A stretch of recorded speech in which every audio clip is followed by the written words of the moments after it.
Let's check a database other than PubMed for the psychological aspects of chronic disease such as cystic fibrosis and its impact on a growing teenager. The database we'll use this time is PsycINFO. We'll use the same terms as we did with PubMed.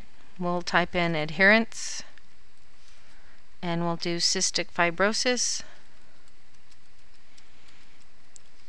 Now the concerns are still the same. Is it adherence? Is it compliance? We saw before patient compliance might be a good term, but let's stick with the same keyword search terms that we started before. Again, like in PubMed, age groups are a handy tool to have. And we'll set that and run our search. I only have 23 results on this search, and I know there should be more. Let's take a look and see what we can find. PubMed has their mesh terms. PsycINFO has what they call descriptors, and they show up in this column over here. Let's scroll through these and see if anything comes up that might give us some better clues. Actually, article number 4 here is one that is very similar, or if not the same one that we saw in PubMed. Let's view this record. And this will give us more details on the descriptors that are used. We already thought this article was pretty good last time. And we have some terms here. Let's select them. Cystic fibrosis.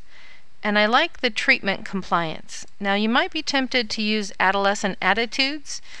I'm a little concerned that that will make our results too narrow. We'll get 1, maybe 2 articles. So I think I'm going to skip it for now. I can always use it later if I need to. And I do want to use and. So don't change the default. Let's click on go and we'll use our descriptors of cystic fibrosis and treatment compliance.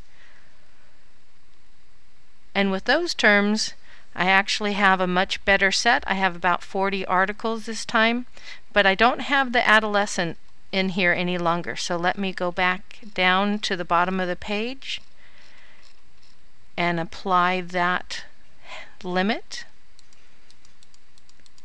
There we go. And let's run that search.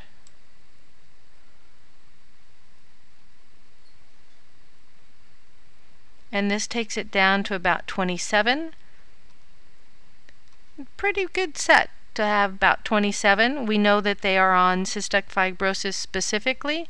They deal with treatment compliance, and they are specifically dealing with the adolescent population. So with just a couple of steps like we did in PubMed, look at the articles that come up with your keyword search. Find some mesh terms, or in this case descriptors, use those, just select them, run your search, apply your limit, in this case the age group, and we have a nice small set of very on target articles.